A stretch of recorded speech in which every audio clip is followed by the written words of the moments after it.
चलें? आज एकादशी है, आपने कहा था कि चलेंगे ना? आप चल रहे हैं ना? तुम जाओ, हम ना आ पाएंगे। ये क्या कह रहे हैं आप? चलिए ना, हम पंडित जी से बोले थे कि हम सब आएंगे। रिंकू, अभी बेटा जल्दी करो, मंदिर जाना है। अभी वो अम्मा के पास है। तुम तो जानती हो आज के दिन अम्मा की क्या हालत होती। हाँ हमें पता है। समझती काहे नहीं हो तुम शायद भूल रही हो आज ही के दिन अम्मा की जिंदगी में भूचाल आया था, और अम्मा को इस वक्त हमारी बहुत ज्यादा जरूरत है। हम भूले नहीं हैं, अम्मा के लिए ही तो मंदिर जा रहे हैं ना हम। चलिए ना। ठीक है, हम अम्मा के साथ कुछ देर रुकते हैं। तुम रिंकू को लेकर मंदिर पहुंचो, हम अभी को लेकर पहुंचते हैं। ठीक है, पर जल्दी आइएगा। चलो बेटा, भैया पापा के साथ आएंगे।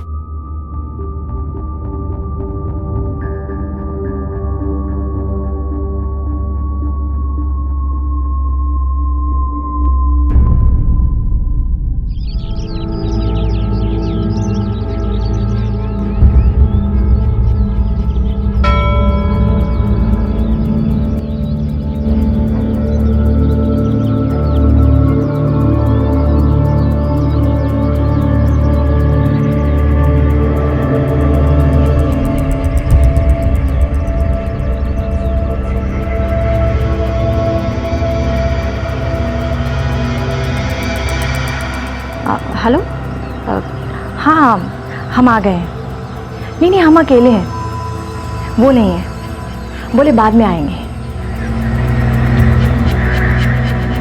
हाँ ठीक है।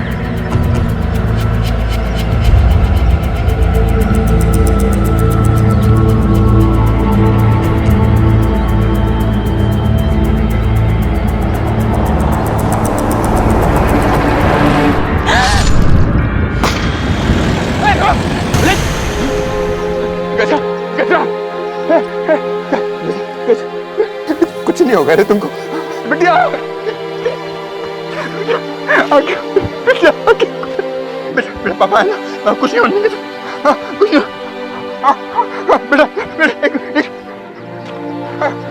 बेटा हम आ गए ना, हम आ गए, आके खोल देंगे।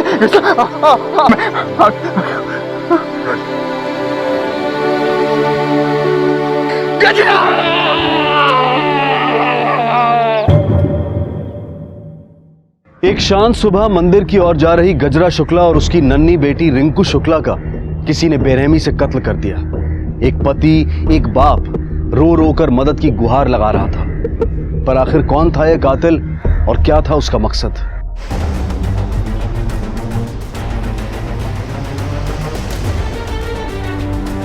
काले जा रहा हूँ, जाने के तुम्हें काले जा रहा हूँ, नाले जाने के तुम्हें आके खोल कैसा नहीं जानेंगे तुम्हें, काले जा रहा हूँ और नाले जाने कैसा किसी को नहीं छोड़ेंगे, काट डालेंगे एक को। अम्मा उसको मत ले जाने दो, कैसा कुछ ना होने देंगे तुम्हें, एक को काट डालेंगे, एक को काट डालेंगे, छोड़ो हमको, किसी को नहीं छोड़ेंगे, किसी को नहीं, किसी को नहीं, एक को।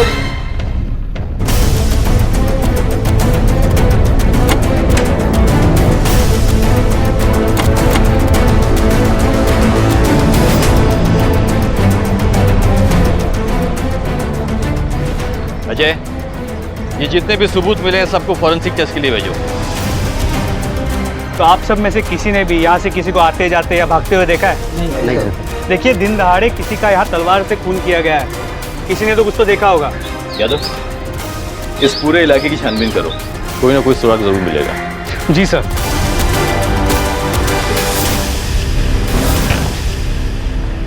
वैसे भी वहाँ कोई मिला नहीं जो वारदात के वक्त वहाँ मौजूद था। वीरेंद्र शुक्ला की पत्नी अपनी बच्ची को लेकर मंदिर जा रही थी, लेकिन मंदिर वो नहीं गई, मंदिर के पीछे के इलाके में गई।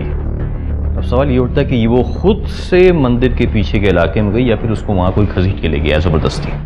सर ऐसा लगता तो नहीं है, क्योंकि मंदिर के आसपास की ज़मीन गीली थी। अगर कोई उन्हें ज़बरदस्ती ले जाने की कोशिश करता तो उन्हें घसीटे जाने के निशान होते, और ऐसे कोई निशान तो थे नहीं, और ना ही उनके पास इतना वक्त था कि वो निशान मिटा सके, क्योंकि अगर वो कोशिश करते तो कुछ और निशान बन जाते। या फिर यादव ऐसा तो नहीं है कि इन सब के पीछे उसका हाथ है? अपनी पत्नी को फुसलाकर पीछे ले गया वो मंदिर के, फिर उसके बाद में उसने वहां पर उसका कत्ल करवाया और कत्ल करवाने के बाद में फिर चीखना चिल्लाना शुरू किया ताकि लोग वहां पर इकट्ठा हो जाए।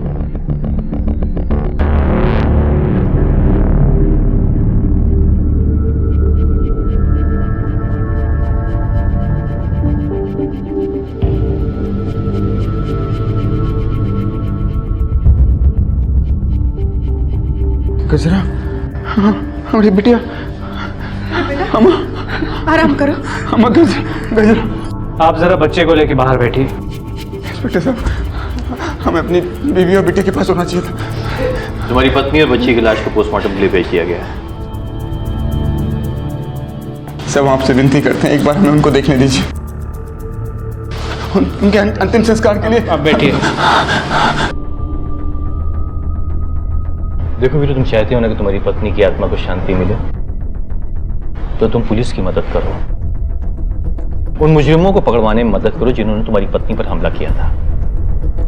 सबसे पहले तुम ये बताओ कि तुम्हारी पत्नी मंदिर गई थी और थोड़ी देर के बाद में तुम मंदिर पहुंचे उसके पीछे, वो भी अकेले, और अपने बच्चे को भी साथ में लेकर नहीं गए, क्यों? साहब, हमारी अम्मा की तबीयत खराब थी। आज एकादशी है, आपने कहा था कि मंदिर चलेंगे। हम अम्मा के साथ कुछ देर रुकते हैं, तुम रिंकू को लेकर मंदिर पहुंचो, हम मम्मी को लेकर पहुंचते हैं। हमारा जो बिटवा है वो का हमारे अम्मा से बहुत ज़्यादा लगाव है, इसलिए हमारे बिटवा को अम्मा के पास छोड़ के निकल गए थे। चलो मान लेते कि तुम्हारी अम्मा की तबीयत खराब थी, तुम अपने बेटे को नहीं ले जा पाए, लेकिन सवाल ये उठता है कि तुम अपनी पत्नी के साथ में क्यों नहीं गए? थोड़ी देर के बाद क्यों उल्टी मारी? अभी कहाँ सवाल, आप लोग शक कर रहे हैं हम पे। शक करना हमारा काम है, जितना सवाल तुमसे किया जाए उसका जवाब दो। साहब, हम अपनी पत्नी से कहे थे कि हम थोड़ी देर बाद आते हैं, हमारी अम्मा को हमारी ज़रूरत थी, इसलिए हम थोड़ी देर बाद गए। अब ये कौन अपराध है का? तुमने अपनी पत्नी के कातिलों को अपनी आंख से देखा था? कौन थे वो? शकल नहीं ना देख पाए ना साहब।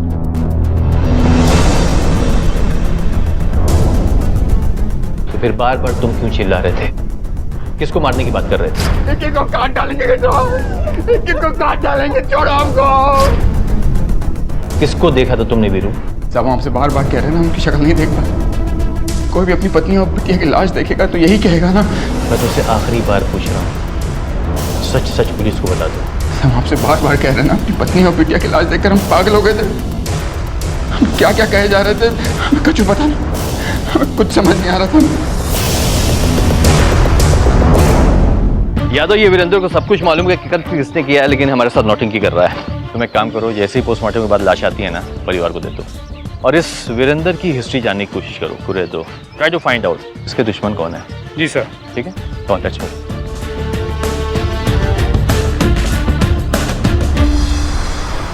सर, इस वीरेंद्र शुक्ला की 10 साल पुरानी कहानी खोज निकाली है।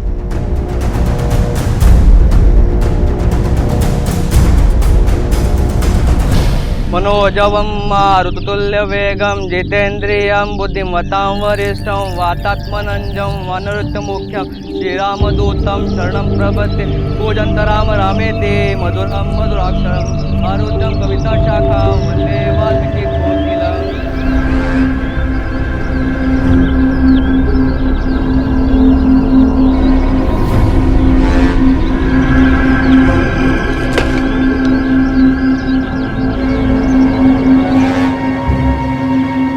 आप चीता को आग दीजिए। नहीं पंडित जी, बाबूजी के आने के बाद।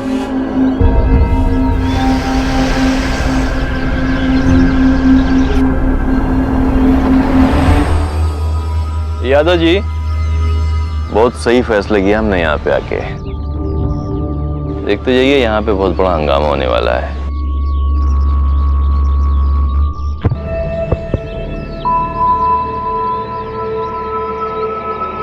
अपने मन पे काबू रख, मर्द है तू, रस्म पूरी कर।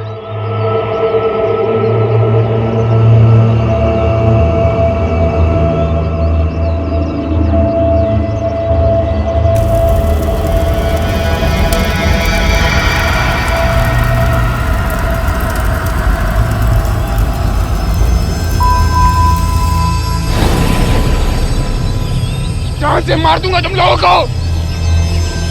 तुम लोगों ने मेरी बीवी को मारा है। होश में आ वीरू, हमने किसी को नहीं मारा है। रिश्तेदार होने के नाते हम यहाँ तेरा दुख बांटने के लिए आए हैं। कोई जरूरत नहीं तो बांटने की। जाओ वीरू, अरे कमाल के मुझे मारेगा, मुझे मारेगा, मुझे मारेगा तू।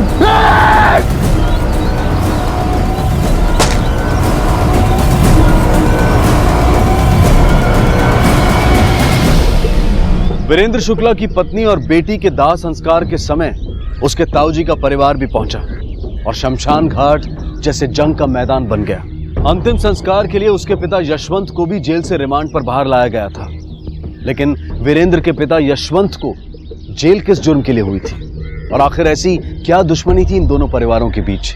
हमारी समझ में नहीं आ रहा कि आप हमसे काहे सवाल जवाब कर रहे हैं। हमारा कोई हाथ नहीं है इस कत्ल में। पता लगा लेंगे हम कि किसका हाथ है और किसका नहीं। बाबूजी, अब काहे ये सब बोल रहे हैं? हम कुछ छुपा रहे हैं का? अरे पूछने दीजिए ना जो पूछना चाहते हैं। देखिए सर, हम इनके दामाद हैं। इनके और वीरेंद्र भैया के बाबूजी दोनों के बीच में बहुत ही अच्छे संबंध थे। ये ताऊ हैं वीरू भैया के। पर जब दोनों परिवारों के बीच में जमीन को लेकर विवाद हुआ तो बवाल खड़ा हो गया। इनके छोटे भाई यशवंत शुक्ला बहुत ही गर्म मिजाज के थे। बस क्या बोला तू? क्या बोला? हमारी जमीन का कब्जा करेगा पहले हमारे पास। बाबूजी, आप कहना समझा रहे हो ये जमीन हमारी और हमारी रहेगी। हमारी रहेगी, ये जमीन हमारी रहेगी। एक बात कान खोल के सुन लो, इस जमीन के 1 इंच तक हम देंगे नहीं। जाओ जाके करना है कुछ कर लो। आप दादाओं की जमीन है, पट्टा लिख कर नहीं गए तुम्हारे नाम वो। अब तक बड़े होने का लिहाज करते रहे हम। अब अगर यहाँ तुमने पाँव भी रखा ना, यहाँ खून की नदियाँ बहा देंगे हम। क्या बोल रहे हो? हाथ जुड़ानी पे रखिए, नाम मत समझो। नाम मत को बोला नाम।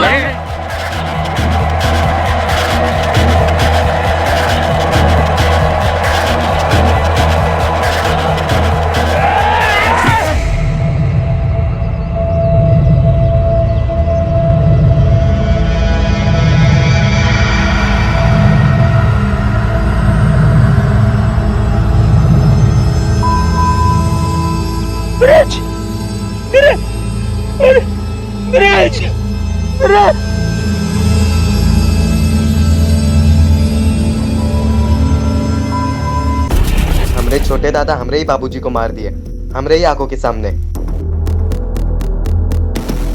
एक बात बताइए, जब गजरा का कत्ल हुआ उस वक्त आप कहाँ थे? मैं घर पर था, अपने बेटे की बरसी की पूजा करवा रहा था। और तुम कहाँ थे? ये घर पर ही था। तुम? वो खेत पर था सर में। कोई गवाह है तुम्हारे पास? किसी ने देखा तुमको वहां पर?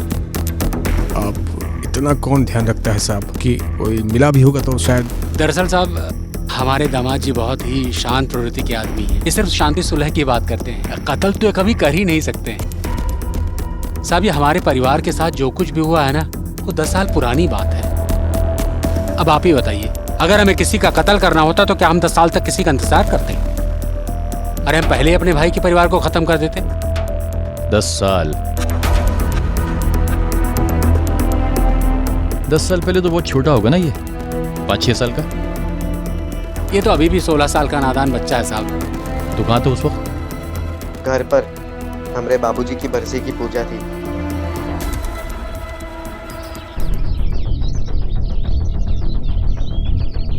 तुम्हारी पत्नी के कत्ल को लेकर हमें किसी पर शक है। अम्मा अभी को लेकर अंदर जाओ। चलो।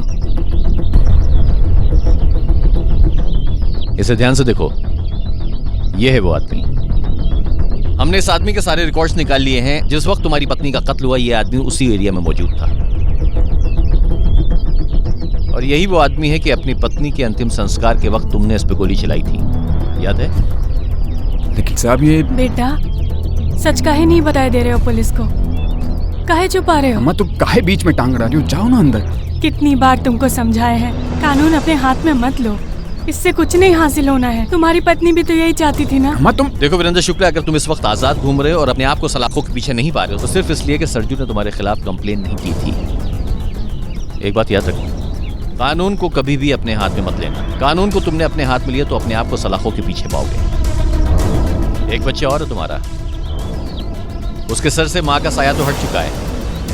हम नहीं चाहते कि उसके सर से बाप का हाथ भी हट जाए। सच बताओ, यही है वो आदमी ना?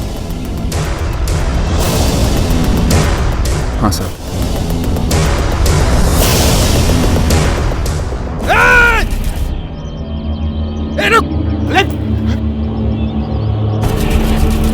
साहब वो सरजू ही था, लेकिन साहब ये हमारे परिवार का आपसी मामला है। आप इसमें दखल ना दे तो ही अच्छा है। हम जानते हैं इस सब केसेस को हमें कैसे हैंडल करना है, और वैसे भी आप लोगों की फौज पर हमें बिल्कुल भी विश्वास नहीं है। 10-15 साल ये केस कोर्ट कचहरी में चलेगा, उसके बाद हमारा फैसला आएगा हमारी मौत के बाद। आप तो इस केस को बंद ही समझिए तो अच्छा है। जो करना है हम खुद ही कर लेंगे। ऐसी गलती करने की कोशिश भी मत करना। याद रखना, तुम पर और तुम्हारे परिवार पर हमारी नजर है। अगर सरजू मुजरिम है तो कानून उसे सजा देगी। अरे साहब ये क्या कर रहे हैं साहब? ये क्या कर रहे हैं साहब? हमारे दामाद जी जैसा शरीफ इंसान दूसरा कोई है नहीं साहब। देखा दादाजी, वो लोग अभी भी हमसे बदला ले रहे। ये लोग को ना घर से खींच के निकालेंगे ना हम लोग। चुप समझाइए इसे। जी, अपनी हद में रहेगा तो आपके लिए और आपके परिवार के लिए, दोनों के लिए अच्छा होगा। जी, लेकिन साहब ये तो बड़ी अजीब बात है ना। हमारे परिवार का किसी भी खून से कुछ लेना देना नहीं है, और आप लोग है कि हमारे पीछे हाथ धोकर पड़े हुए हैं। बाबूजी, जब हमने कुछ किया ही नहीं तो डर काहे का? अब शांत हो जाइए, पुलिस को अपना काम करने दीजिए। क्या होगा, रखेंगे 2-4 दिन अंदर हमको? सच एक ना एक दिन बाहर आ ही जाएगा ना। चलिए साहब, ले चलिए हम। आप लोग हमारी बात पर भरोसा काहे नहीं कर रहे हैं? हमारा हाथ नहीं है इस मर्डर में। बेवकूफ समझता है पुलिस वालों को। पक्का सबूत है हमारे पास। जिस वक्त ये हादसा हुआ तू उस वक्त अपने खेत में नहीं था, मंदिर के कहीं आस पास था। सरजू देख, तू सच सच बता दे, वरना मैं अगर अपने हिसाब से पूछूंगा तो ये बहुत भारी पड़ेगा। लेके जा सर बता। सच बताते सब, हम सच बताते सब। ये सच है कि हम मिलने वाले थे गजरा भाभी को, पर हमारी मिलने की वजह कुछ और थी साहब। जमीन का एक टुकड़ा की वजह से दोनों परिवार दुश्मन बने थे, और वो जमीन ना हमारी ना उनकी। क्या फायदा उस जमीन का? ना हमारे काम आ रही थी ना उनके काम आ रही थी। हम और गजरा भाभी इसी कोशिश में थे कि कैसे भी करके वीरू भैया को समझाए, राजी करे कि समझौता हो जाए साहब। बस पर उस दिन हमको फोन आया साहब गजरा भाभी का। हेलो, हम आ गए हैं। नहीं, हम अकेले हैं, वो नहीं है। बोले बाद में आएंगे। कोई बात नहीं, हम राह देखेंगे वीरू भैया की। ठीक है, हाँ जी। सच बात यही है साहब, हमारे बीच बात हुई थी मंदिर के पीछे मिलने की। और तू पहुंच नहीं पाया? देर हो गई तुझे, यही पुलिस वालों को कहेगा तू? हम सच बोल रहे हैं, बीच में हमको कोई मिल गया था, हमारा टाइम खराब किया, और हम भी सोचे कि वीरू भैया को आने में देर होगा तो हम भी रुक गए साहब। लव स्टोरी है तेरी। आपको हम पर विश्वास नहीं है ना साहब, तो आप वीरू भैया से पूछिए, उनको पता है हम मिलने वाले थे। ना आपका खून का रिश्ता है ना हमारा। आप वो घर की बहू हो, हम ही घर के दामाद। बस हमारी इच्छा है कि सुलह हो जाए। हम भी तो यही चाहते हैं ना। हाँ ठीक है, हम आपसे मिलने आते हैं। हाँ, और बाकी बात तो फिर मिलकर। किससे बात कर रही? वो हाँ? नहीं। हाँ? साली हमको धोखा दे रही है। नहीं, हमने दुश्मन के साथ चपड़ बातें कर रही है। आप गलत समझ रहे हैं। मैं गलत समझ रहा हूँ? हाँ? मैं गलत समझ रहा हूँ? देखिए, मैं तो सबका भला ही चाहती हूँ ना। क्या भला चाहती तू? देखिए, आप गलत समझ रहे हैं। गलत समझ रहा हूँ। आप समझ रहे हैं। गलतफहमी होगी उनको, वो सोचे कि हम प्रेम के चक्कर में फांस लिए उनके जोरू को। तो तेरी आशिकी के बारे में वीरू को सब कुछ पता चल गया? गलत समझा था साहब, अकल के एकदम आधे हैं वो। एक बार खोपड़ी सरक गई तो गई। साहब गजरा ने हमारे अलावा किसी की तरफ आंख उठा के जिंदगी में नहीं देखा। वो हमें धोखा नहीं दे सकती साहब। हाँ, एक बात हो सकती है साहब, सरजू अपनी जान बचाने के वास्ते हमारी पत्नी के बारे में कोनो मनगढ़ंत कहानियां सुना रहा हूँ। हमें अपनी बीवी पर पूरा भरोसा है साहब, वो हमसे बहुत प्यार करती थी। सर ऐसा नहीं लगता कि ये वीरेंद्र सच कह रहा था? यादव जी, सच्चा प्रेम करने वाले दिखावा नहीं करते हैं, ऐसा छाती पीट पीट के रोते नहीं है। सर ये भी तो हो सकता है कि अपने ऊपर लगे इल्ज़ाम से बचने के लिए सरजू ने ये नई कहानी हमारी तरफ सरका दी हो, ताकि हमारा शक वीरेंद्र की तरफ जाए। But possible. अभी सरजू अपनी हिरासत में है ना, इसको तोड़ो। और ये अपना क्या नाम है इसका? सर वीरेंद्र। इस पे भी नजर रखो।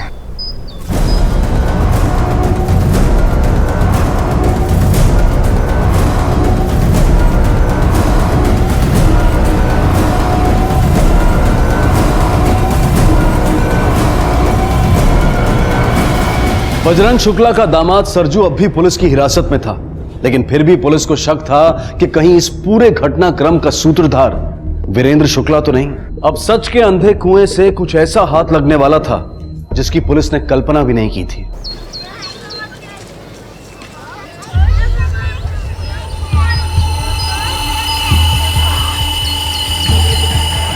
रुको रुको रुको, बच्चे को कहाँ ले जा रहे हो? छोड़ दो उसे। रुको रुको रुको। क्या कर रही है ये पुलिस? क्यों चिल्ला रहा है? क्या कर रहे हैं आप लोग? हमारे बेटवा को अगवा कर लिया गया है, कभी भी मार सकते हैं उसको। हाथ पर हाथ धरे बैठे हो आप। क्या बात है, क्यों चिल्ला रहा है? कच्चू नहीं कर सकती ये पुलिस, कच्चू नहीं कर सकती। अब जो करेंगे हम भी करेंगे। आवाज नीचे कर। पुलिस स्टेशन ये बता, कहां से अगवा हुआ तेरा बच्चा? साहब हमारी बीवी को मार डाला, हमारी बच्ची की जान लिया और हमारे बेटवा है ऊपर। नहीं साहब, कुछ नहीं, कुछ भी नहीं मिला। साहब हम पर भरोसा कीजिए, हमने नहीं उठवाया अभी को। और फिर हम क्यों उठवाएंगे साहब? वो तो हमारा पोता है साहब। कौन उठवाया और बच्चा कहाँ है ये तो हम पता लगा ही लेंगे।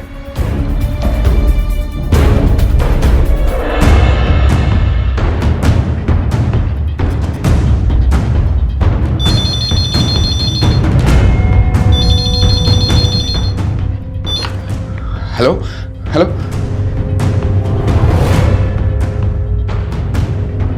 देखिए हम आपके आगे हाथ जोड़ते हैं।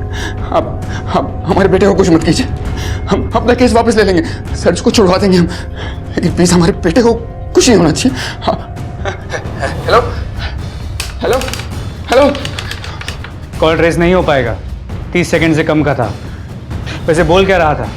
आप हम पे एक मेहरबानी कीजिए, आप प्लीज हमारी कोई भी मदद मत कीजिए, हम ढूंढ लेंगे हमारे बच्चे को। प्लीज जाइए यहाँ से। देखिए आप समझने की कहाँ समझें? किस बात का इंतजार कर रहे हैं? हमने बेटवा का पार्सल घर भेजा, उसका एक और लाश का इंतजार कर रहे हैं। अरे बेटा शांत हो जाओ, इतना गुस्सा ठीक नहीं है। हाँ ठीक है, ले आओ। सर बजरंग शुक्ला फैमिली के अपडेटेड फोन रिकॉर्ड्स आ रहे हैं। वक्त हमारे पास बहुत कम है यादव, बच्ची की जान को खतरा है। अगर हमें फोन रिकॉर्ड्स नहीं मिले तो हम कुछ नहीं कर पाएंगे। लेकिन अब तो ये बात भी क्लियर है कि वीरेंद्र शुक्ला का इस मर्डर में कोई हाथ नहीं है। लगता तो सही यादव, लेकिन सर आपको अभी भी उसी पे शक है? Sir phone records.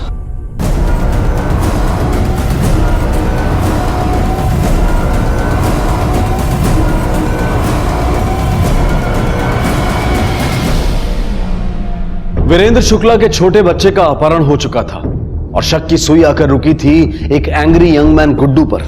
अपने पिता की हत्या को लेकर उसमें इतना गुस्सा था कि वो कभी भी जुर्म का सहारा ले सकता था। सर बहुत कोशिश की इस गुड्डू का मुंह खुलवाने की, लेकिन वो मुंह खुलता ही नहीं। एक ही रट लगा बैठा है कि वो इसमें शामिल नहीं। या तो लड़का है कच्ची उम्र का, लेकिन अंदर से बहुत पक्का है। देखो यादव, अगर गुड्डू मुंह नहीं खोलता तो कोई बात नहीं, हम कोई दूसरा रास्ता निकालेंगे उसका मुंह खुलवाने का। लेकिन इससे पहले कि वीरेंद्र के बच्चे कोई जान ले, हमें कुछ करना होगा। सर वीरेंद्र शुक्ला आया है, वो आपसे तुरंत मिलना चाहता है। भेजो उसे। ठीक है सर।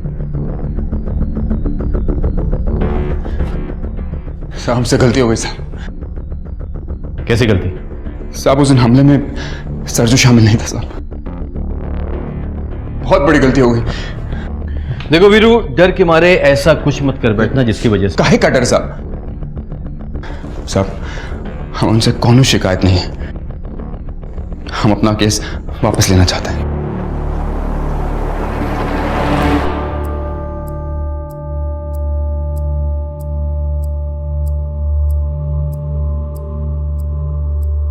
सर, सरजू को रिहा कर दिया है, लेकिन अब भी हमारी नजर इन दोनों परिवारों पे है। इस मर्डर केस की फाइल इस तरह क्लोज नहीं होगी यादव, क्योंकि बच्चा अभी तक गायब है और हमारे पास कोई सुराग नहीं है। हमें एक बार फिर से सारी कड़ियों को जोड़ के इस केस की तह तक पहुंचना है। दो परिवार हैं, ये दोनों परिवार की दुश्मनी 10 साल पहले हुई घटना से संबंधित है। 10 साल तक दोनों फैमिली खामोश रहती, फिर अचानक अब क्या होता है? 10 साल पहले बजरंग के बेटे की मौत होती है और उस कत्ल के जुर्म में पकड़ा जाता है बजरंग का छोटा भाई यशवंत, जो इस वक्त जेल में है। लेकिन अब 10 साल के बाद वीरेंद्र की पत्नी और उसकी बच्ची की हत्या होती है, उसके बेटे को किडनैप किया जाता है। या तो कोई तो ऐसी मजबूत कड़ी है जिस तक हम पहुंच नहीं पाए। साहब, एक नई जानकारी मिली है।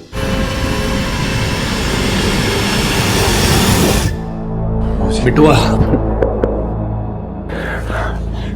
भाजी, इन सब में एक बात अच्छी हुई कि आप घर वापस आ गए। बस अब अभी का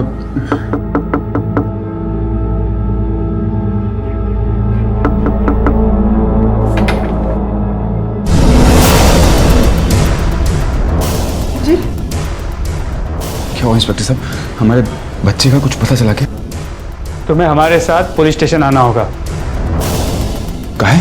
एक बच्चे की लाश मिली है जो तुम्हारे बेटे से बहुत मिलती जुलती है।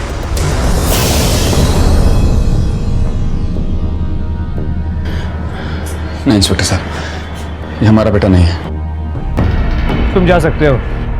जैसे ही कुछ पता चलेगा तुम्हारे बेटे का तो खबर कर देंगे। आपसे ना हो पाएगा, हमको विश्वास ही नहीं रहा पुलिस पे। आप भूल जाइए, हम खुद ढूंढ लेंगे अपने बच्चे को।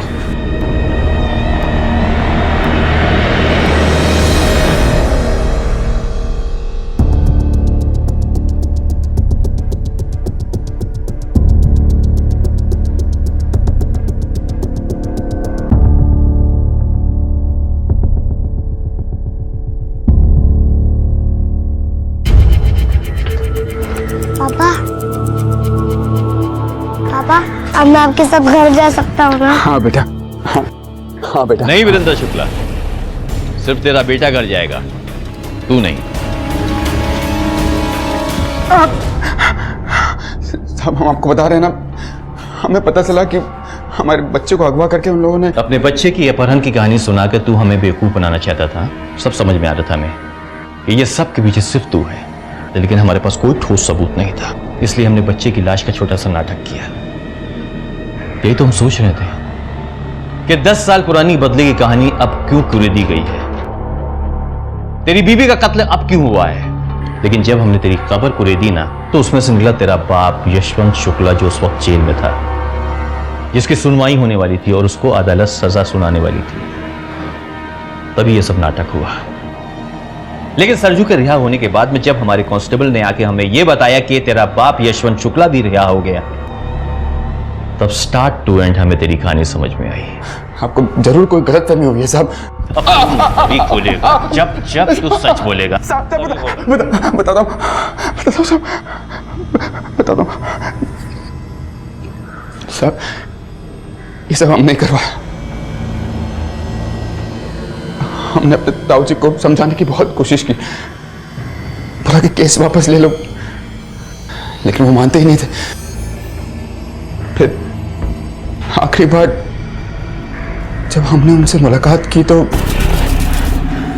ताऊ जी, आप अपना केस वापस ले लीजिए। हमारे बाबूजी को 10 साल हो गए जेल में बंद हुए। इतनी लंबी सजा तो काट चुके हैं, कीमत चुका दी उन्होंने। आप तो जानते हैं जो कुछ भी हुआ वो एक सोचा समझा मर्डर नहीं था, गुस्से में एक किया गया एक हादसा था। अच्छा, हमने अपना बेटा खोया है, उसे तो सजा मिलनी ही चाहिए। सड़न जाओ उसे जेल के अंदर, तुम लोगों से दूर। ताऊ जी, हम समझ रहे हैं आप क्या कहना चाह रहे हैं, लेकिन उस दिन जो भी हुआ वो कहा सुनी में हो गया था, उसमें कुछ निश्चित। तू भूल सकता है क्योंकि वो तेरा चचेरा भाई था। मैंने अपनी औलाद खोई है। ठीक है ताऊ जी, हम अपने बाबूजी के लिए कुछ भी कर सकते हैं। बताइए क्या कीमत चाहिए आपको? देखिए, हमारी तरफ से एक जान गई, जमीन हाथ से गई, बस उतना मुआवजा दे दीजिए, केस वापस ले लेंगे। ठीक है, कितना मुआवजा चाहिए आप लोगों को? साहब हमने सोचा कि वो लोग 4-5 लाख मांगेंगे, लेकिन जब सरजू ने मुंह खोला तो 40 लाख। 40 लाख? धामा जी, इतना तो सब कुछ बेच कर भी हम नहीं ला सकते हैं। देखिए, चाचा जी की रिहाई की इतनी कीमत तो बनती है भाई। अब फैसला आपके हाथ में है, बस चलिए बाबूजी।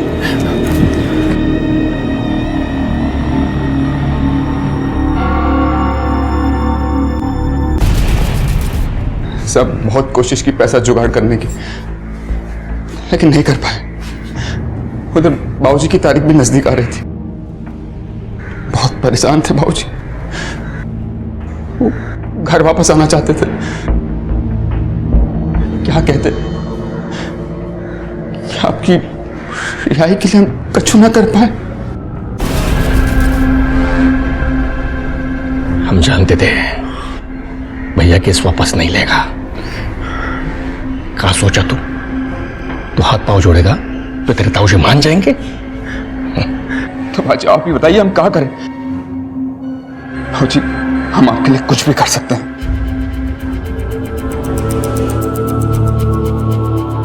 कुछ भी करेगा? हाँ। जान लेगा किसी के? भाजी, किसकी जान लेनी है?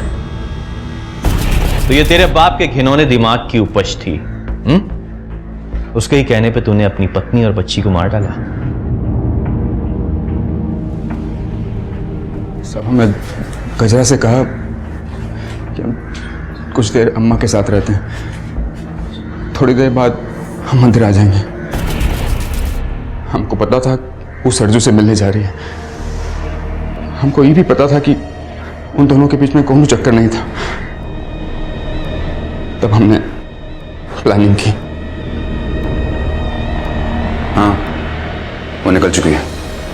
सरजू जब तक मंदिर के आसपास रहता, पुलिस के रिकॉर्ड के हिसाब से शक उसी पे होता।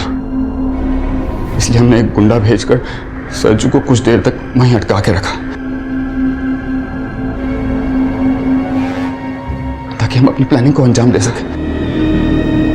फिर जैसे ही कत्ल हुए, हम वहां पहुंच गए साहब। अपने बाप के जंक लगे दिमाग पर तूने भरोसा कर लिया और अपनी ही बच्ची और बीवी को मरवा दिया। हमारे बाबूजी हमसे बोले कि बाप जिंदगी में एक ही होते हैं। औरत का कहा, एक गई तो दूसरी आ जाएगी। औलाद पैदा करना तो अपने हाथ में ना। तेरी बच्ची खुद अब तेरा खून थी ना? उसका कत्ल करवाने में एक बार भी तूने सोचा नहीं? बेटी का कहा, वो तुम जीवन भर का बोझ होता। मरवा डालो। बिटवा तो था ना हमारे पास। बिटवा था तेरे पास? हाँ, बिटवा था। और बेटी को तूने मरवा दिया। वो तेरा खून नहीं थी? हाँ? तू अपने बाप की सजा कम कराने के लिए किसके पास गया था? बजरंग के पास में ना? क्या हुआ? उसने केस वापस लिया? अब सरजू के लिए मिलने गया तो वो नहीं मानी, इसीलिए फिर बाबूजी के कहने पर हमने अपने बेटे अभी को अगवा करने का प्रोग्राम बनाया। और गुड्डू जेल के अंदर था तब। क्या चाहिए तुमको? आप जानते हैं ताऊ जी, केस वापस ले लीजिए, छुड़वा दीजिए बाबूजी को। पहले गुड्डू और सरजू को छुड़वाओ। ठीक है, हम सरजू को छुड़वा देंगे, लेकिन गुड्डू घर में तभी आएगा जब हम अपने बाबूजी से गले मिल पाएंगे। ताऊजी के पास कोई चारा नहीं था, उनको माननी पड़ी हमारी बात, तभी हमने सरजू को छुड़वाया। लेकिन तू और तेरा बाप, तुम दोनों ही सड़ोगे जेल के अंदर उम्र भर। अपने पिता की रिहाई के लिए अपनी ही पत्नी और बच्ची की हत्या करने वाला वीरेंद्र अपने पिता की हर बात मानने को राजी कैसे हुआ? कैसी मानसिकता है ये? हम सब ये मानते हैं कि अपने माता पिता का आदर करना, उनसे प्यार करना, उनकी आज्ञा को सर आंखों पर रखना एक अच्छे पुत्र के लक्षण है, लेकिन पिता अगर हत्या करने को कहे तो? इस जुर्म की कहानी की सबसे चौंका देने वाली बात, या फिर यूं कहें कि शर्म से सर झुका देने वाली बात है औरतों के प्रति हमारी मानसिकता। कितनी आसानी से वीरेंद्र ने मान लिया कि पत्नी की हत्या कर दूसरी शादी भी की जा सकती है, और बेटी, उसकी हत्या का तो उसे जरा भी अफसोस नहीं था। कहने को तो हम सारी दुनिया में ऐसी संस्कृति का परचम लहराते हैं जहां धरती भी मां है, देश भी मां है, नदी भी मां है, जहां अनगिनत देवियों की पूजा की जाती है, उन्हें शक्ति स्वरूप माना जाता है। लेकिन जरूरत है कि इस लहराते परचम को हम कुछ देर के लिए कोने में रखें और आईने के सामने खड़े होकर अपने आप से इस सवाल पूछें, क्या 21वीं सदी में आकर भी हमने स्त्री का सम्मान करना सीखा है? इसी विचार के साथ मैं अनूप सोनी अब आपसे विदा लेता हूं। फिर मुलाकात होगी अगले एपिसोड में एक और चौंका देने वाले केस के साथ। तब तक अपना और अपने परिवार का ख्याल रखें और देखते रहें क्राइम पेट्रोल डायल 100। सबक एक को, सीख हम सबको। जय हिंद। अपने सभी रिश्तेदार, दोस्तों, आस पड़ोस के लोगों से आपने पूछताछ की? हो सकता है शिल्पा वहां गई हो। साहब, सब जगह मालूम किया, कहीं भी नहीं है वो।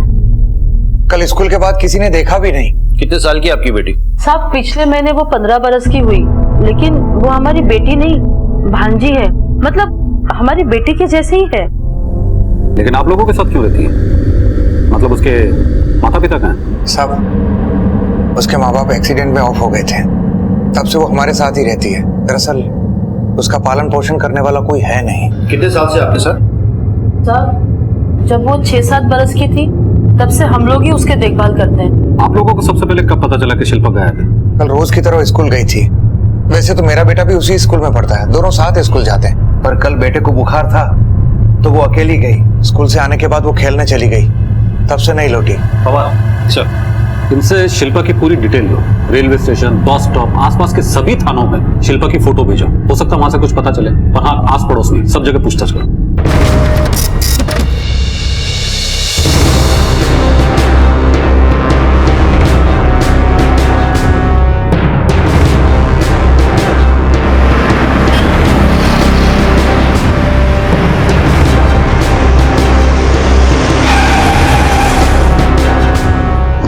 ये लड़की कल से गायब है। अपने आंख कान खुला रख और पता कर। जैसे कुछ पता चले तुरंत बताना। ओके, चलता हूँ। सलाम साहब।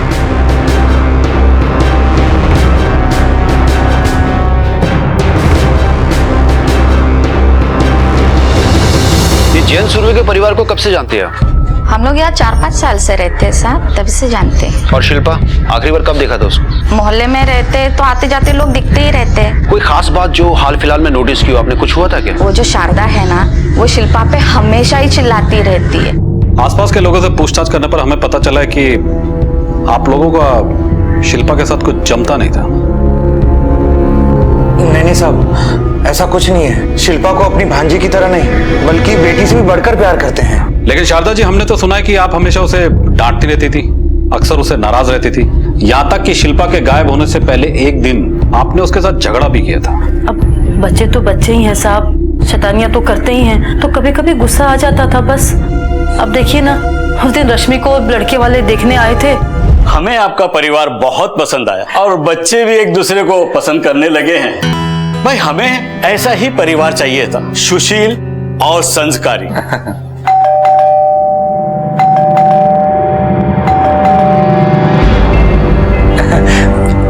बेटा खोलो। 2 घंटे से बेल बजा रही हूँ, तुझे सुना नहीं देता? अंदर था कि बाहर था? इतना टाइम क्यों लगा तुझे? अरे शिल्पा बेटा, यहाँ ये हमारी छोटी बेटी है शिल्पा, रश्मि की छोटी बहन। दरअसल ना ये है ना, स्पोर्ट्स में बहुत अव्वल है, प्रैक्टिस से आ रही है। बेटा अंकल आंटी को नमस्ते बोलो। नमस्ते। मिका मिनटे रश्मि से बाबा। हाँ बोल। सब कुछ ठीक ही लग रहा है और दोनों बच्चे भी एक दूसरे को पसंद करने लगे, तो क्यों ना बात आगे बढ़ाई जाए? हाँ बरा। ठीक है, करते हैं बात। सुरभि जी, बताते हैं आपको। चलो जी। जी नमस्ते।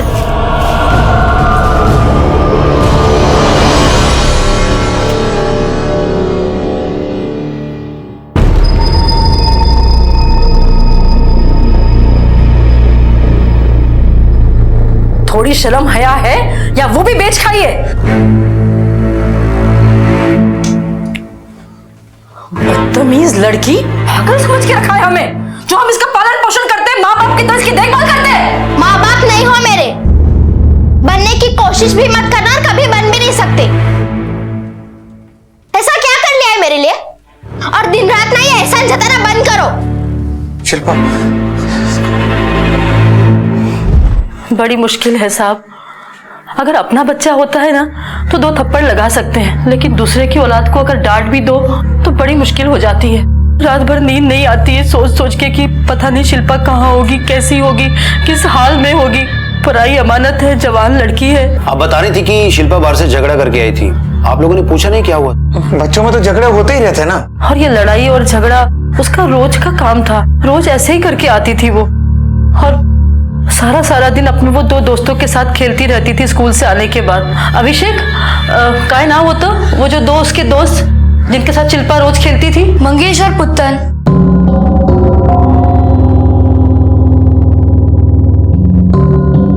एक मिनट बेटा, एक मिनट। ये आप लोग में मंगेश और पुत्तन कौन है? सर वो लड़की जैसी नहीं है, यह शॉट मारती है। हम तो उसके साथ मैच रखने में भी डरते हैं। परसों मिली थी तुम लोग को शिल्पा? परसों नहीं आई थी, लेकिन उसके एक दिन पहले आई थी, मैच था हमारा। उस दिन शिल्पा का किसी के साथ झगड़ा हुआ था? हाँ सर, वो अमय है ना, उसके साथ उसका झगड़ा हुआ था।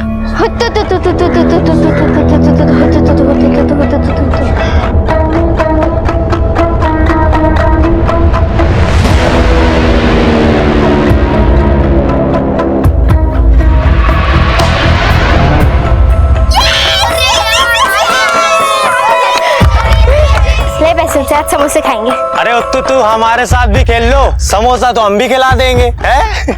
वो भी बिना शर्त जीते।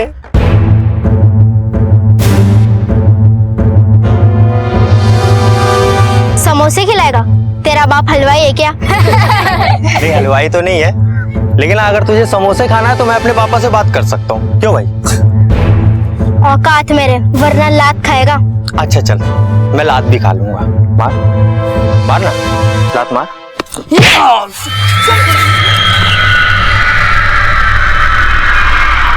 अरे भाई क्यों पंगा ले रहा था? पता है तुझे कौन है वो? शुक्रमान, सस्ते में छोड़ दिया। बेटा इससे पहले भी झगड़ा हुआ था क्या उन लोगों का तुम लोगों से? हाँ सर, हमारा टशन है, रोज पंगा चलता ही रहता है। कहाँ रहते हैं तीनों लड़के?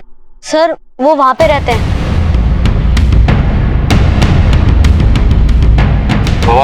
चल इन तीनों लड़कों को उठा। शिल्पा एक हाई एनर्जी टॉम बॉय लड़की थी, ना किसी से दबती थी और ना किसी के आगे झुकती थी, और जरूरत पड़ने पर जुबान और हाथ दोनों चलाती थी। नतीजा, उसके कई दोस्त भी थे तो कई दुश्मन भी, और आज शिल्पा लापता थी।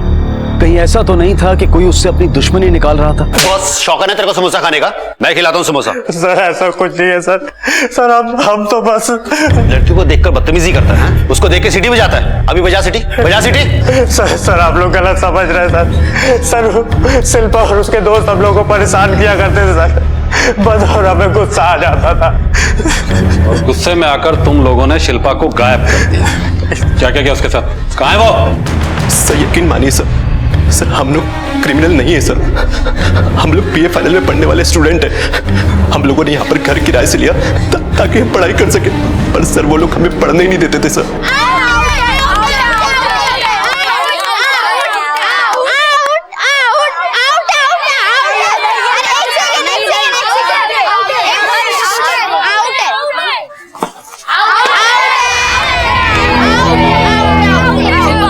तेरी बारी है।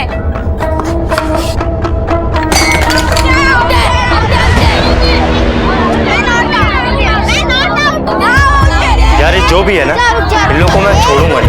की तो पागल है क्या? मैंने सिक्सर मारा है, सिक्सर। पुतन देख ले, अब आउट हो गई तो रो रही है। अरे शिल्पा, मंगेश सही कह रहा है, ऊपर गई तो आउट है। हमने डिसाइड किया था। हाँ, अब बॉल भी तुझे ही लानी होगी। लाती हूँ, रुक जाओ। बॉल फेंक। चल जा, अपना काम कर। बॉल अब तेरी फैमिली को ही आके दूंगा। चल जा। यार बहुत हो गया यार इन लोगों का, जीना आराम कर रखा है इन लोगों ने। रमेश अंकल से शिकायत करनी ही पड़ेगी। जैन भाऊ, बहुत परेशानी हो रही है। बेचारे पढ़ने वाले बच्चे हैं, लेकिन दिन रात शोर शराबा होगा तो कैसे पढ़ेंगे। कुछ दिन पहले खिड़की के कांच तोड़ दी। मैं तो मेंटेनेंस में ही लगा पड़ा हूँ। रमेश भाई, आप चिंता मत कीजिए, मैं समझाऊंगा इसे। अब खड़े खड़े मुंह क्या देख रही है? माफी मांग उनसे। शारदा, रुको। बेटा शिल्पा, माफी मांगो। माफी मांगना तो दूर सर, उस दिन के बाद से तो उसने नया तमाशा करना शुरू कर दिया।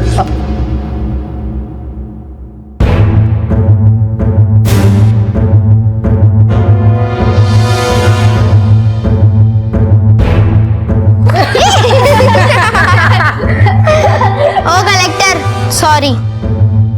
चलो। उसने सॉरी नहीं बोला, तेरा मजाक उड़ाया और तूने उसे गायब कर दिया। सर हमने कुछ नहीं किया सर, हमारे यकीन सर, माँ कसम हमने कुछ नहीं किया सर। कल तुम तीनों कहाँ थे? कल तो हम इंटरव्यू के लिए पुणे गए थे सर, रात में वापस आए थे।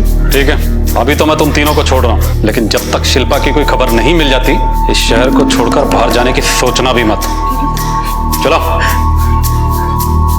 सर मोहल्ले में पता किया मैंने, लड़की का सभी के साथ कुछ ना कुछ झगड़ा हुआ है, लेकिन बात इतनी बड़ी भी नहीं है कि शक किया जा सके।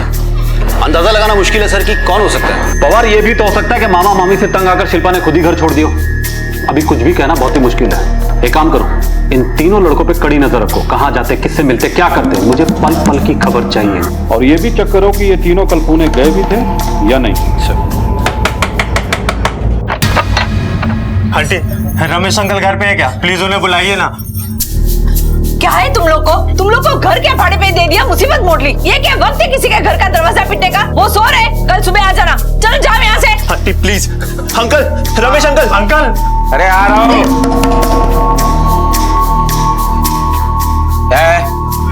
क्यों चिल्ला रहे हो?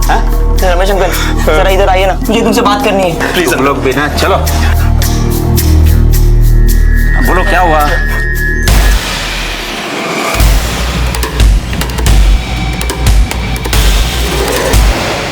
अरे तुम्हारा दिमाग खराब हो गया क्या? घर मेरा है, फंसूंगा तो मैं। अंकल प्लीज मामले को संभाल लीजिए। कैसे संभालो? कुछ नहीं, मुझे पुलिस को फोन करना पड़ेगा। अंकल प्लीज, अंकल प्लीज ऐसा मत करिए, हमारी जिंदगी बर्बाद हो जाएगी अंकल प्लीज। वैसे पुलिस हमसे पूछताछ कर रही है, उन्हें लगता है कि शिल्पा और हमारा कोई कनेक्शन है। मुझे पुलिस को बुलाना पड़ेगा। नहीं uncle. Hello, police station.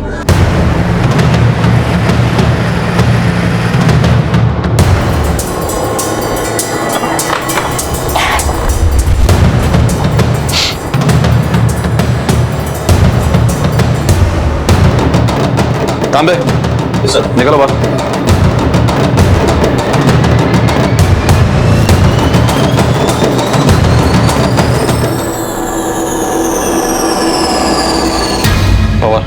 Sir, body का पंचनामा करके पोस्टमार्टम के लिए भेजो। एक मुश्किल अभी आसान नहीं हुई थी कि एक और केस सामने आ गया। पुलिस जो अब तक शिल्पा की तलाश कर रही थी, उसकी तलाश में एक दूसरी बॉडी उनके हाथ लगी। पुलिस के सामने अब एक नहीं बल्कि दो चुनौतियां थी, इस लावारिस लाश की आइडेंटिफिकेशन और शिल्पा की तलाश। सर मैं झूठ नहीं बोल रहा हूँ, हम लोगों को तो पता भी नहीं था कि घर में लाश है सर। तुम तीनों में से सबसे पहले लाश किसने देखी? सर लाश को सबसे पहले मैंने ही देखा था।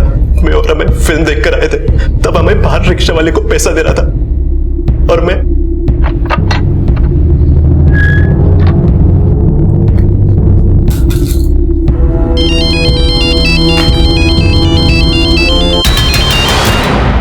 हेलो, हमें जल्दी ऊपर आ।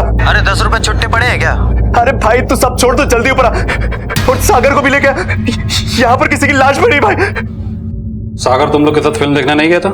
नहीं सर, उसकी तबीयत खराब थी, वो घर पर ही रुका था। पर सर जब हम लोग फिल्म देख के आए तो सागर घर पे नहीं था, वो हम लोगों के आने के बाद आया था सर। बता दो, सब सच बता दो। कितनी भंगार जगह कर रखी है, कितनी बदबू। साफ सफाई नहीं करते हो क्या? अगली बार ऐसी जगह लाए ना तो मैं नहीं आने वाली। अरे बेबी, क्यों तुम इतना सोच रही हो? टेंशन मत लो, चलो मैं भी तुमको घर छोड़ देता हूँ। मैंने सोचा तक भी नहीं था कि बदबू कहाँ से आ रही है, लेकिन जब मैं घर पहुंचा तो ला ला ला ला ला ला ला ला। गाना गाना बंद कर, दरवाजा बंद। इतने घबरा क्यों रहे हो? कोई पंगा हो गया क्या? यार पंगा नहीं, बहुत बड़ा पंगा हो गया यार। वहां देख नीचे लाश है, वहां पे लाश। बहुत सोचने के बाद जब कुछ नहीं सूझा तो हम तीनों रमेश अंकल के पास गए। सर मैं सच बोल रहा हूँ सर, आप चाहो तो वो पी ब्लॉक वाली जो 12 नंबर में अंजू जी रहती है ना, उनसे पूछ सकते हो। आप अंजू हैं? हाँ। सागर को जानती हैं आप? कौन सागर? मैं किसी सागर वागर को नहीं जानती। Thank you.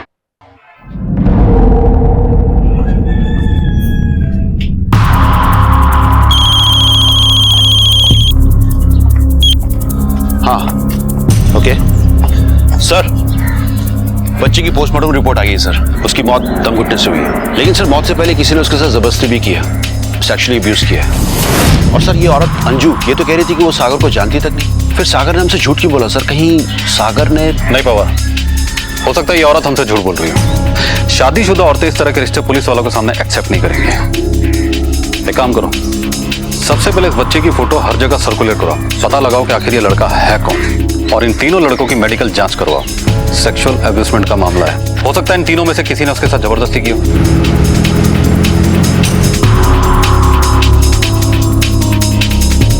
इसे देखा है कहीं आप? नहीं साहब, हमारे मोहल्ले का तो नहीं है, कभी नहीं देखा इसे। आप अपने बच्चों को बुलाएंगे प्लीज, शायद उन्होंने कहीं देखा। बेटा तो स्कूल गया है। हाँ बेटी है घर में। रश्मि। जी पापा। बेटा देखो कहीं देखा है क्या? मैंने इसे कहीं नहीं देखा।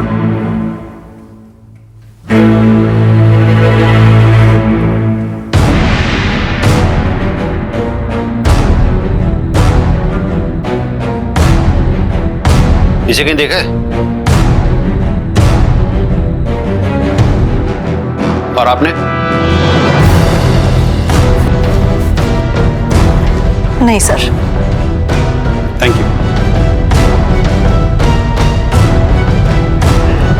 नहीं देखा सर।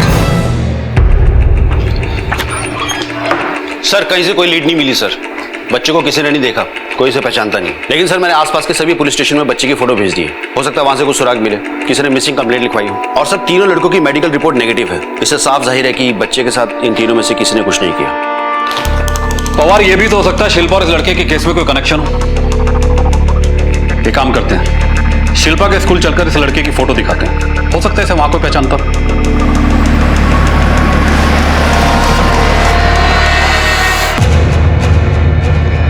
नहीं सर, ये बच्चा हमारे स्कूल में नहीं पढ़ता है, लेकिन मैंने हमारे स्पोर्ट टीचर को ये फोटो देके भेजा है। अगर यहाँ का कोई भी बच्चा उसे जानता है तो पता चल जाएगा। बाय द वे, शिल्पा का कुछ पता चला? जी नहीं, अभी तक नहीं, लेकिन जल्दी पता चल जाएगा। मैम, अभिषेक इस बच्चे को जानता है।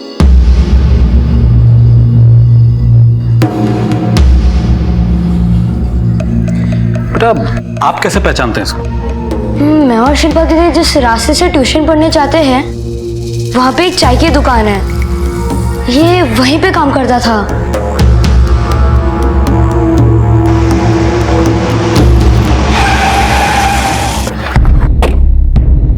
जी साहब, साहब ये तो छोटू है, क्या हो गया इसको? इसकी हत्या हो चुकी है। हत्या? बता सकते हो कहाँ रहता था? पास में ही झोपड़पट्टी में रहता था, इसके आगे पीछे कोई नहीं है साहब, हमारे दुकान पे कभी कभी काम भी करने आता था साहब। और इसे पहचानते हो? हाँ साहब, ये तो शिल्पा है, इसकी बहन है। ये दोनों भाई बहन इधर ही पढ़ने को आता है, और कभी कभी हमारे चाय के दुकान पे ये दोनों चाय पीने आ जाते हैं साहब। तू काम क्यों करता है? स्कूल क्यों नहीं जाता? पढ़ाई क्यों नहीं करता? ओ अंकल, तुमको मालूम नहीं है बच्चे से काम नहीं करवाते, पुलिस पकड़ के ले जाएगी। इसके खाने के लिए रोटी नहीं है, तुम पढ़ाई की बात करती हो। वैसे भी कौन सा रोज रोज हमारे दुकान पे आता है? कभी मन होता है आता है, कभी मन होता है नहीं आता है। ए इधर आ। तू पढ़ना चाहता है? हाँ, कल से मैं तुझे पढ़ाऊंगी। मैं तेरे लिए किताबें और पेंसिल ले आऊंगी, और मेरे ट्यूशन के बाद रोज 1 घंटे पढ़ाऊंगी, ठीक है? ठीक है दीदी।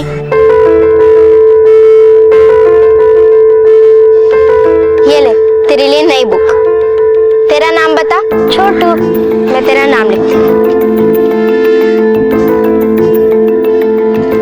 देख, तेरा नाम।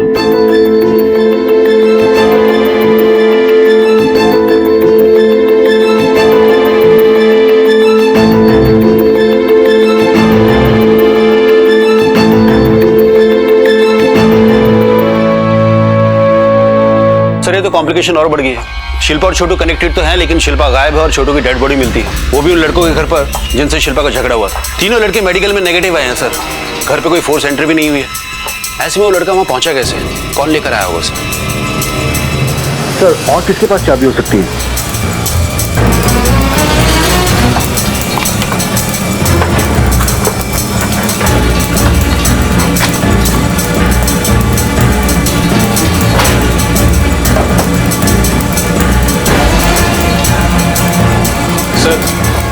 ये देखिए उसका मोबाइल, सब कुछ भरा पड़ा है इसमें।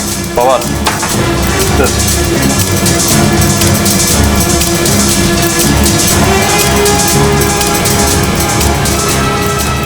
क्या रमेश अंकल?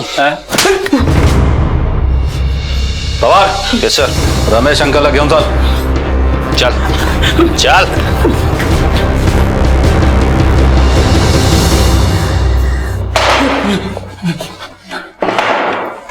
क्या रमेश अंकल? चल अब शराफत से अपनी कहानी सुनाना शुरू कर, लेकिन झूठ मत बोलना। हम तेरे मोबाइल को चेक कर चुके हैं, जिसमें उन मासूम बच्चों के साथ तेरे गंदे इरादे साफ नजर आते हैं। चल अब तोते की तरह बोलना शुरू कर दे। पता था, सब मुझे पता था कि वो तीनों लड़के 3 दिन के लिए पुणे गए थे।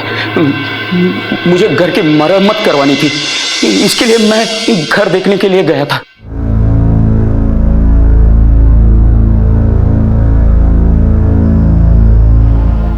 इस लॉकेट को पहचानता है? ये शिल्पा का लॉकेट है जो हमें तेरे घर से मिला है।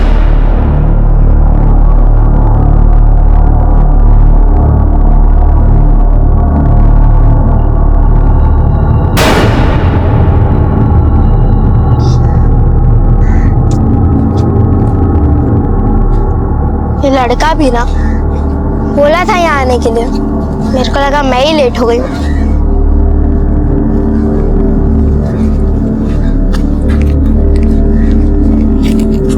ये तो छोटू की है। छोटू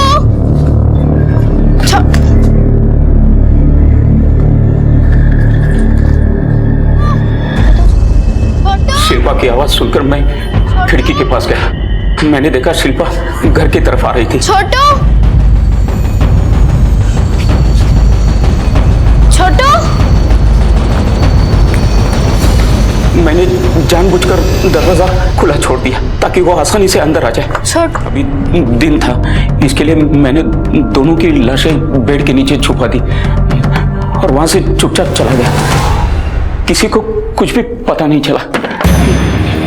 मैंने सोचा कि रात को आकर मैं लाश ठिकाने लगा दूंगा।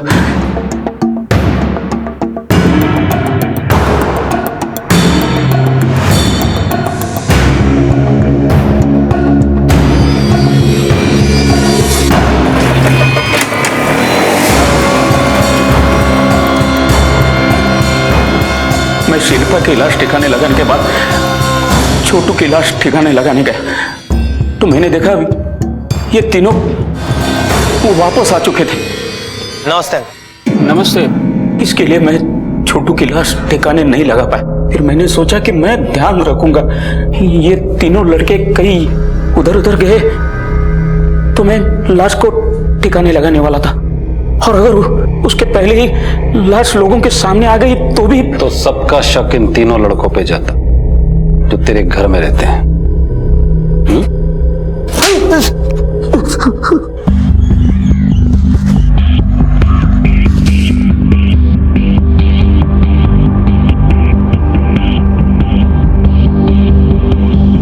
खोलो।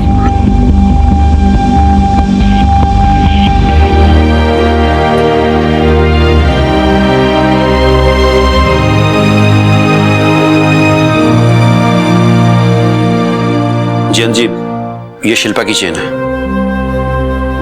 हमें रमेश के घर से मिली थी।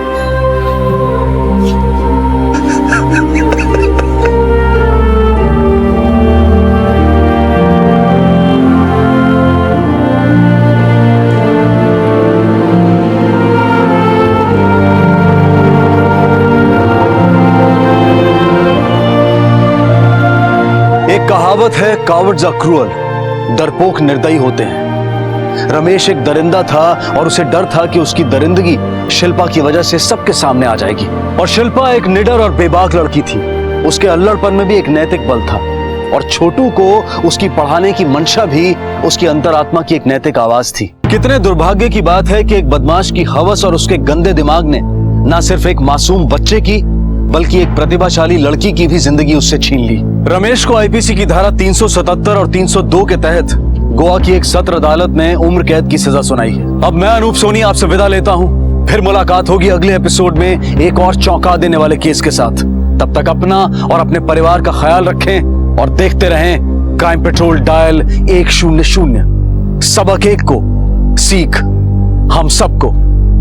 जय हिंद। इस तरह के और भी एपिसोड देखने के लिए हमारे चैनल को सब्सक्राइब करें और बेल आइकन दबाना ना भूलें।